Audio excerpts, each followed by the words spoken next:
Good evening. Welcome to another disheartening version of Diatribes from the voice of Doom. Now here's your disgruntled and disheveled host, voice of Doom.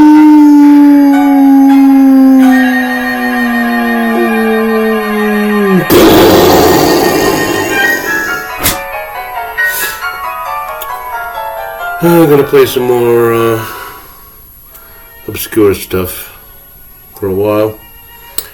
Music I've run across. This particular piece is called Quartet for the End of the World by Olivier Messiaen, a very famous 20th century composer. And he's supposed to be genius. I think he's genius. He could write down the notes for this song, but not that hard to figure out. Just putting the notes down, that's hard. But I'll leave it there. Somehow. Anyway. Didn't want to do a diatribe today, but I have to, because otherwise I can't sleep at night. What was I going to talk about? Well, today is, it's not even midnight yet, so it's still the 18th of October. And we have just over 3 weeks, is it Tuesday? 3 weeks until the midterms. Now, there's a lot of issues going on, and I'll just try to go through a few of them without boring you to tears. Now, it's Twitter business, Twits on parade. Elon Musk wants to buy Twitter. It's been an issue for a while because certain segments of society do not want free speech. They want speech to be regulated, and they want it regulated on their side, and they're using a few sacred cows to make sure it is. They're using the sacred cow of our health and safety, mostly, to just shut down people from having an opinion. Now, if you want my opinion, and I'm not on Twitter, and probably never will be, I think this Twitter business with a little bluebird on it is a public forum and should have been used as such. But somehow politicians and leaders around the world and bureaucrats and spokespeople and mouthpieces and talking heads have decided to use this primitive, simplistic, sophomoric platform as a means of communicating their policy, communicating their opinion. And it's caused nothing but trouble. If you just keep it a public forum and let the idiots say what they want to say, because the American populace is by and large idiots. And that's obvious.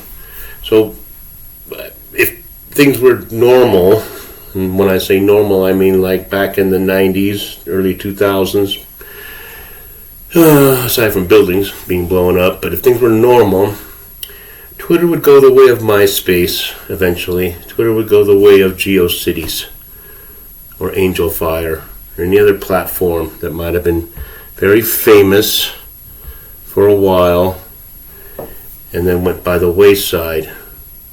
But we don't have time to wait for Twitter to go by the wayside because it's ubiquitous. Everyone's using it because they want to say their piece in whatever, how many syllables they're allowed. We're going to get our foreign policy and our political information in, 100 words or less. I don't know what it is, but I know it's ridiculous.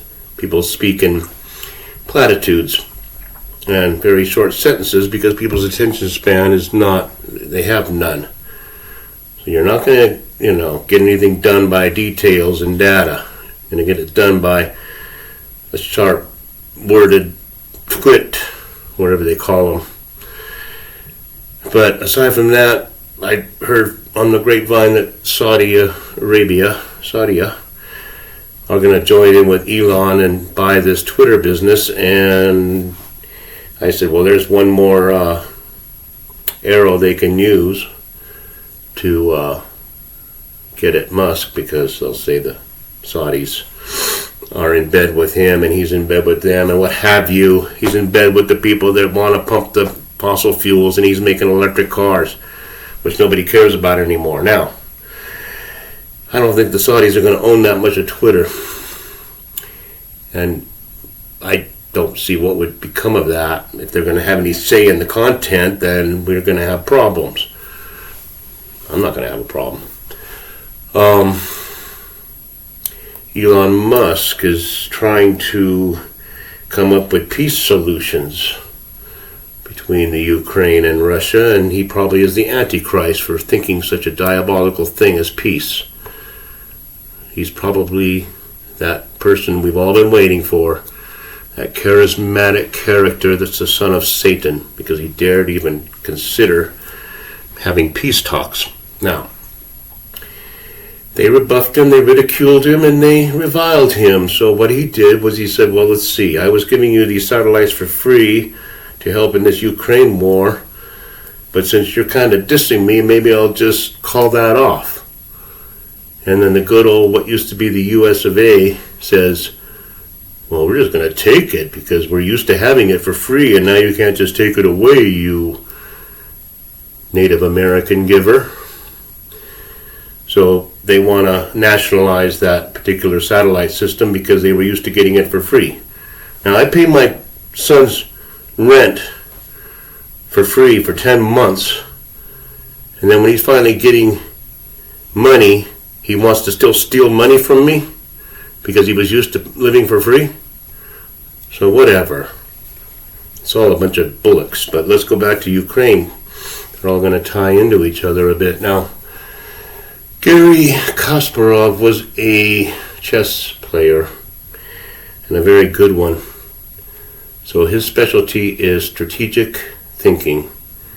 So he's considered a person to go to when it comes to Russian policy, because he thinks strategically and he's got something to think about now. So they ask him, what's the end game for this Vlad the Mad with the Ukraine? He goes, the only thing that can happen is Ukraine totally pushes Russia out of their country, the annexed regions and the Crimea.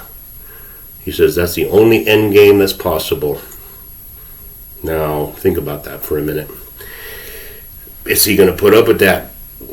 I will refer you to my last diatribe, because that just doesn't seem possible. Now, 3 weeks, that's the main crux of this thing.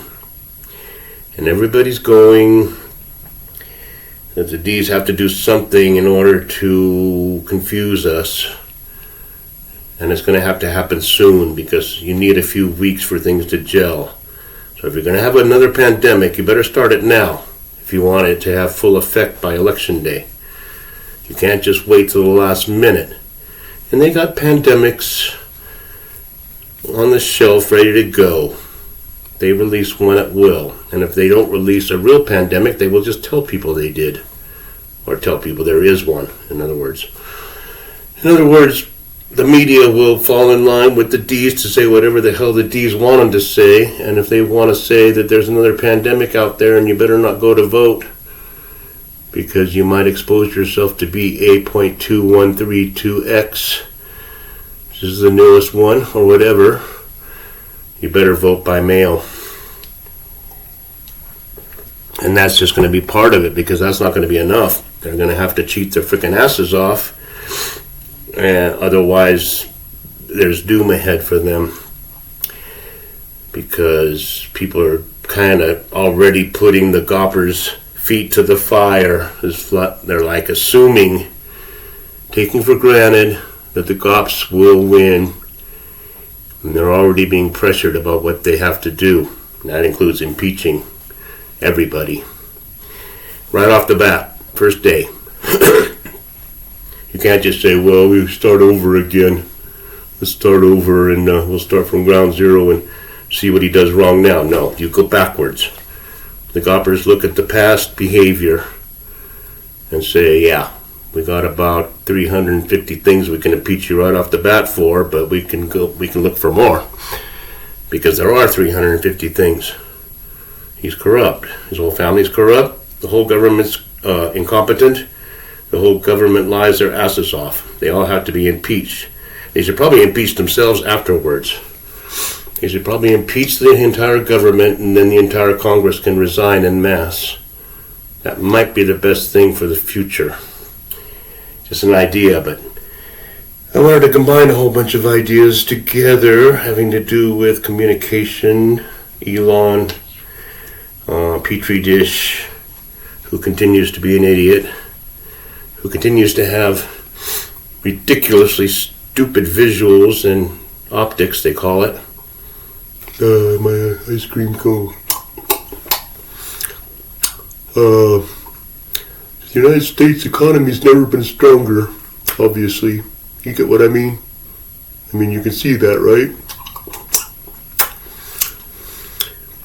I'm worried about the world. They got worse inflation than we do. Why are you complaining about our inflation? Theirs is worse. Come on. So I said nothing. I'm just babbling into the computer because I need to do a diatribe. I should probably not even finish with a quip, but just finish with more of Olivier Messiaen quartet for the end of the world. Just play a little more of this and call it a night. Thank you.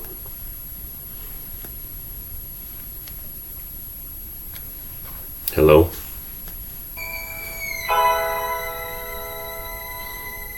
It's good ending music.